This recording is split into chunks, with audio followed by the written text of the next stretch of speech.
Fala pessoal, eu sou o Melhor, trouxe pra vocês mais um vídeo aqui pro canal. E no vídeo de hoje, gente, eu tô trazendo a segunda parte da ditadura militar. Bom, vamos explicar isso que eu tô fazendo.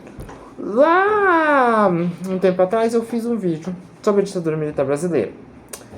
Lá eu falei muito sobre a ditadura, eu contei do início ao fim da ditadura, a parte tanto política quanto aconteceu dentro. Tá. E nesse momento, assim, muita gente falou, cara, não sei. Mas tipo assim, foi 21 anos de ditadura militar. E 21 anos é muita coisa para um vídeo. Então eu decidi fazer esses outros vídeos sobre a ditadura. Seguinte, aqui lá foi um geralzão. E cada vídeo desse aqui eu vou me aprofundar mais um pouco. Nesse vídeo aqui eu vou falar sobre as revoluções que teve na ditadura militar. Que naquele vídeo lá eu pulo, eu falo, aí teve revoluções e eu pulo dessa parte e vou continuando falando. Então eu não me aprofundei, mas aqui eu vou me aprofundar aqui nas revoluções. Ao total na ditadura teve 5 revoluções, que são as mais importantes. Teve mini revoluções que eu não acho relevante comentar. Porque essas 5 são as mais importantes e dentro delas tá as mini revoluções. Então, se eu só pegar a principal, vocês pesquisam a principal, tem todas as mini revoluções, mas não faz nada. É só uma mini revolução, tipo 3 adolescentes aí gritando direita já, e pronto, acabou. Isso é mini revolução, então não é coisa direta. Mas eu vou falar essas coisas aqui que impactou diretamente a tudo no dia de hoje. Mais uma coisa. Antes de eu começar o vídeo, quero dizer muitas das coisas que eu vou falar aqui não é indicado para criança. Então, se tem criança assistindo, tire. Meu conteúdo também não é indicado para criança. Então, eu sugiro que criança não assista, porque não é pesado, mas criança não se interessa. Então, meu conteúdo é dedicado para adolescente e jovem adulto. É o público que eu quero atingir. Então, ok? Então bora começar. As revoluções da ditadura militar. Nós vamos começar com a revolução que aconteceu em maio de 1968, que foi a Revolução dos Estudantes. No Rio de Janeiro. Começou no Rio de Janeiro essa Revolução dos Estudantes e depois se expandiu para todo o Brasil. Em maio de 1968, os estudantes decidiram ir contra o autoritarismo do sistema estudantil do Brasil daquela época. Muito autoritário, aquele sistema educacional. E os estudantes decidiram fazer movimentos, sair com placas contra esse autoritarismo, né, que tinha nas escolas. Tem até um estudante, né, que ficou famoso, né, nessa revolução dos estudantes, contra esse autoritarismo dos estudantes, contra o autoritarismo, né, deu a palestra, né, hoje é muito ensinada essa revolução dos estudantes, só que ninguém se aprofunda, fala só da revolução dos estudantes, foi tal, e ninguém explica, por isso que eu tô aqui. Então, por que eles eram contra o autoritarismo? Esse autoritarismo no sistema institucional do Brasil fazia muito a história, o que eles aprendiam ser muito vago. Porque naquela época da ditadura, você só ensinava você só aprendia o que o governo queria que você soubesse. Então, nas escolas, o sistema era muito autoritário, não deixava você pesquisar nada, não aprofundar em nada. Você só sabia o superficial e pronto, acabou. Você não pode fazer mais nada. E foi aí que começou, né, a Revolução dos Estudantes de maio de 1968 no Rio de Janeiro. E como eu estava falando do estudante que ficou famoso,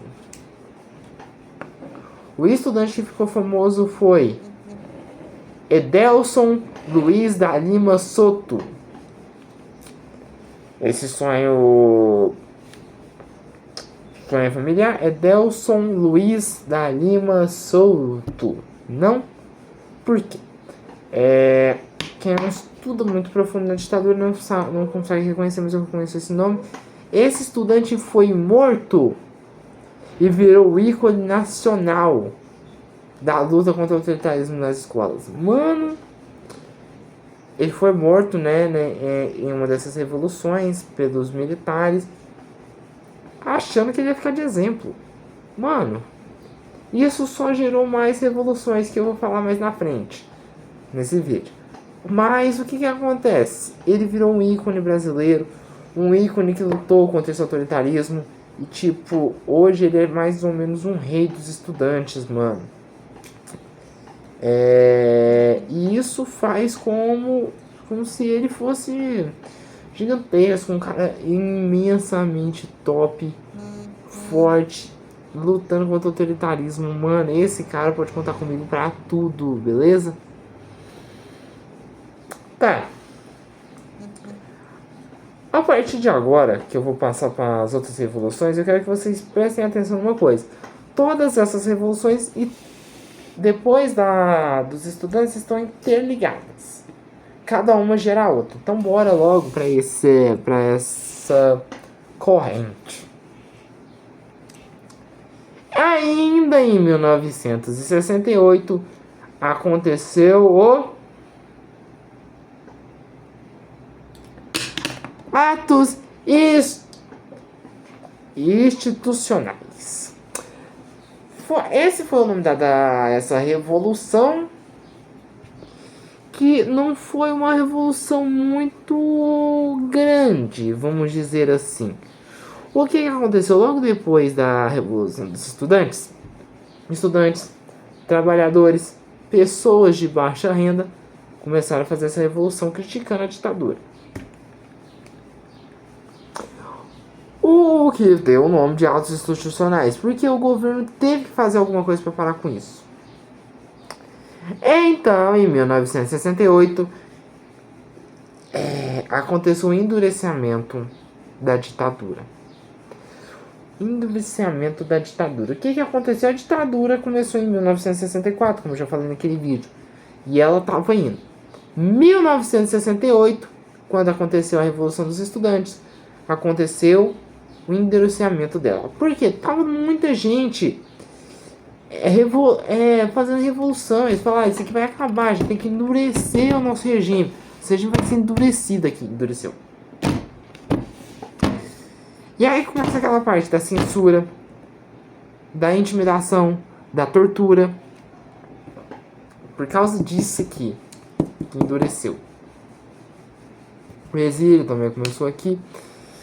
E essa parte gerou algo muito interessante. Eu vou explicar o que vai acontecer daqui a pouco.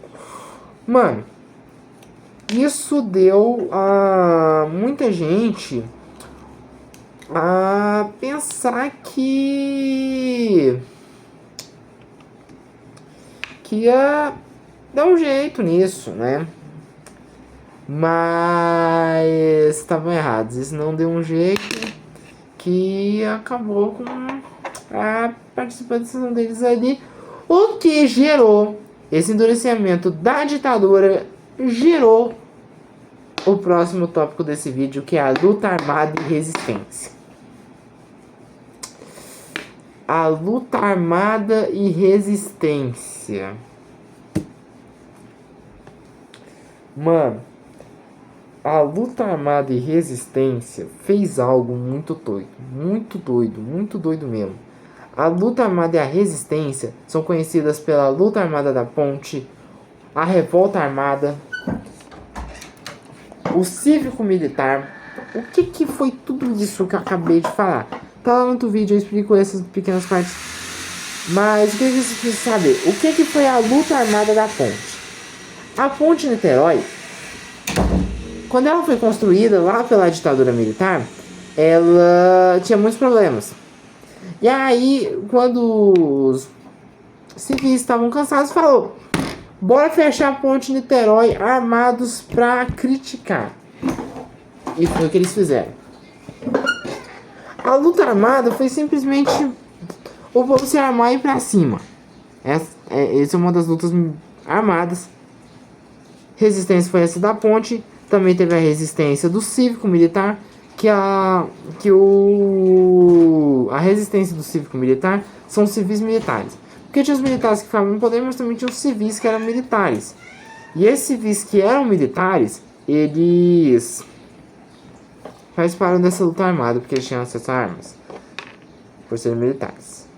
Mas por que aconteceu essa luta armada? Já perguntaram? Oxe, mas essa luta armada acontece por quê?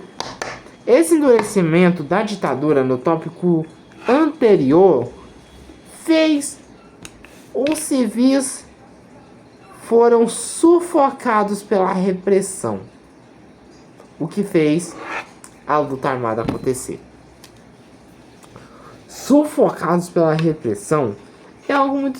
Porque assim, no início da ditadura, a ditadura era mais calma. Era horrível, mas era mais calma. E aí quando aconteceu esse endurecimento, o pessoal começou a ficar mais repressão. Eles recebiam mais repressão, ficar mais reprimidos. Até que alguns que estavam ficando sufocados falou: basta, basta. O que aconteceu à luta armada?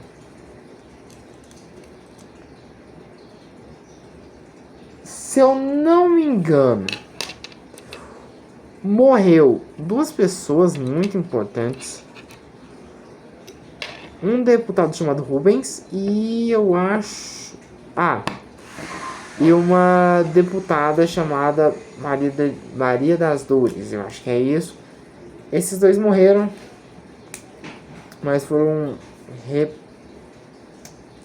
reconhecidos hoje. Hoje eles são bem reconhecidos, esses 2.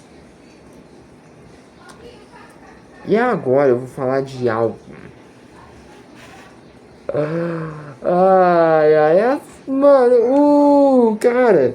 Mano, eu lembro da história disso aqui. Mano, eu rio muito do cara que achou que ia parar isso aqui, mano.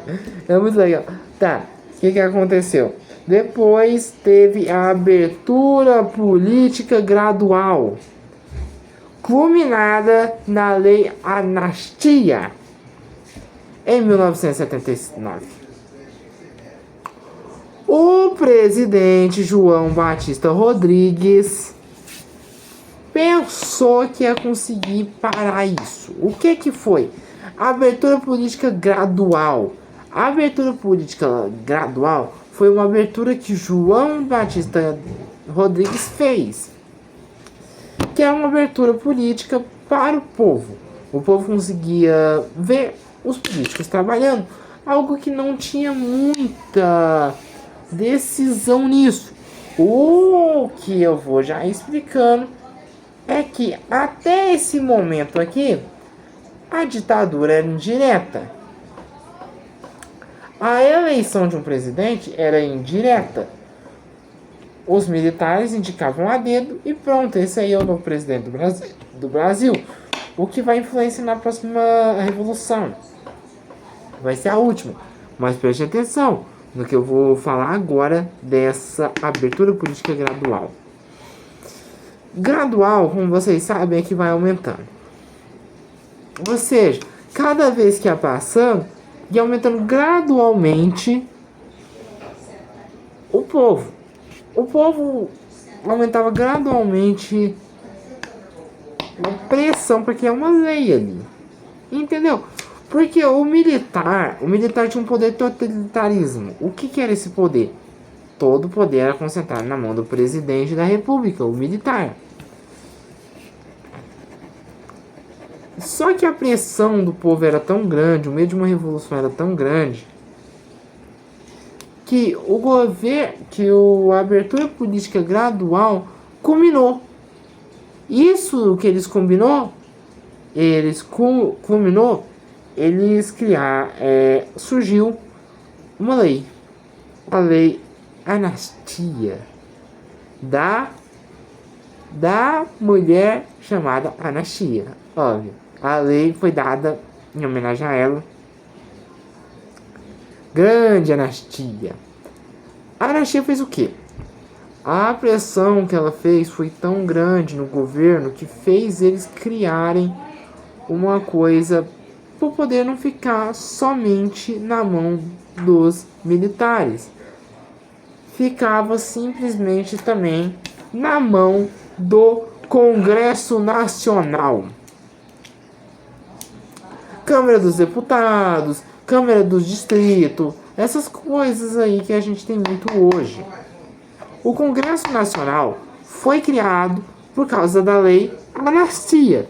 E essa Lei Anistia, que criou o Congresso Nacional, fez que o poder não ficasse só na mão do militar. Mas a ditadura continuava. O militar tomava a decisão final, mas o poder não era tudo dele. Entendeu? O que acontece é... Lembra que eu disse que as eleições para escolher o presidente era indireta? O militar escolhia, pronto, acabou, esse é o presidente. Então, isso gera uma repercussão tão grande. A Lei Anistia gera uma repercussão tão grande lá em 1979, na criada do Congresso.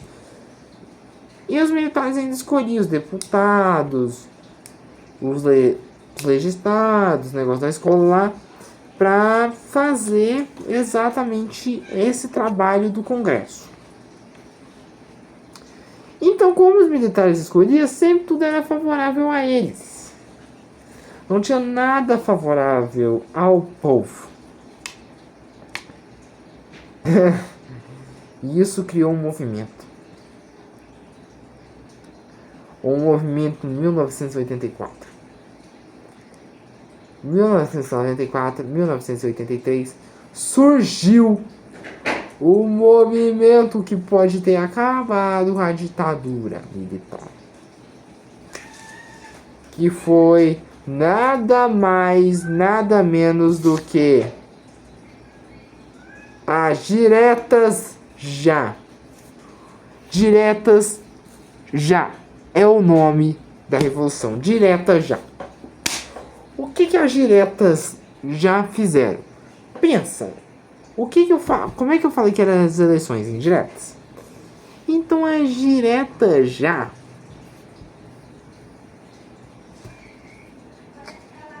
era uma pedida da redemocratização do Brasil. É isso. Basicamente, o que a Diretas Já pedia? Pedia a retomada das eleições diretas. O que as eleições diretas, Emanuel? Bom, vamos supor que tem 3 candidatos. PAC. Tem 3 candidatos. E tem 22 pessoas. 1, 2, 3, 4, 5, 6, 7, 8, 9, 10, 11, 12, 13, 14, 15, 16, 17, 18, 19, 20, 21, 22 pessoas para votar. Aí, vota 7 em cada candidato. 1, 2, 3, 4, 5, 6, 7. 1, 2, 3, 4, 5, 6, 7. 1, 2, 3, 4, 5, 6, 7. Sobrou uma pessoa para votar. E essa pessoa vai e vota no candidato C. Fica 8. O que acontece? O candidato C ganha. E isso é uma eleição direta, que é a eleição que a gente tem hoje. Que a maior quantidade de votos vence. Mas a eleição indireta não era quem tinha mais votos. Era quem era indicado. Entendeu? Podia simplesmente assim, ó, se candidatar tal. Todos eles se candidataram. Fechou, não era quem tomasse mais votos a ganhar, não. Aí o militar vem, indica um militar. Esse militar é o novo presidente. Entendeu? E era desse mesmo jeito escolhido o pessoal do Congresso. Militar indicado ganhou. Militar indicado ganhou. Militar indicado ganhou. Fechou, acabou aqui. Então a Direta Já queria queria retomar as eleições diretas, que era a maior quantidade de votos ganha. E essa direta já começou em 1984, fez com que o primeiro presidente não militar fosse eleito. E o que ele fez?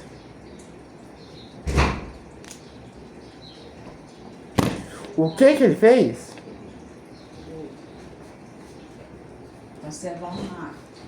Botou ponto final na ditadura, que acabou lá em 1985.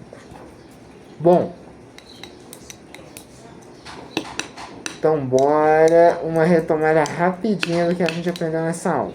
Bom, maio de 1968, Revolução dos Estudantes, no Rio de Janeiro, que houve a morte de Edelson Luiz da Lima Soto. 2. Revolução 2. Atos institucionais. 1968. Endurecimento da ditadura. Lutas armadas e resistência. Sufoco pela repressão, fechada da Ponte Niterói, combate armado cívico-militar. Abertura política gradual, culminada na Lei Anastácia. A abertura de aumento da população, que concluiu na Lei Anastácia em 1979, criando o Congresso Nacional. Beleza. Direta já. Exigindo a retomada das eleições diretas, botando finalmente o ponto final na ditadura militar. Correto? Ok. E para terminar esse vídeo aqui, dizendo tchau pra vocês, eu espero só que vocês tenham muito gostado desse vídeo. Mano, esses vídeos aqui que eu faço, vídeo aula, exige muita pesquisa. Então, eu espero muito que vocês tenham gostado. Deixa o like, né? Deixa o like e se inscreve no canal. E ativa o sininho das notificações também, para você saber quando tem vídeo novo aqui no canal. Então é isso. Até o próximo vídeo. Tchau.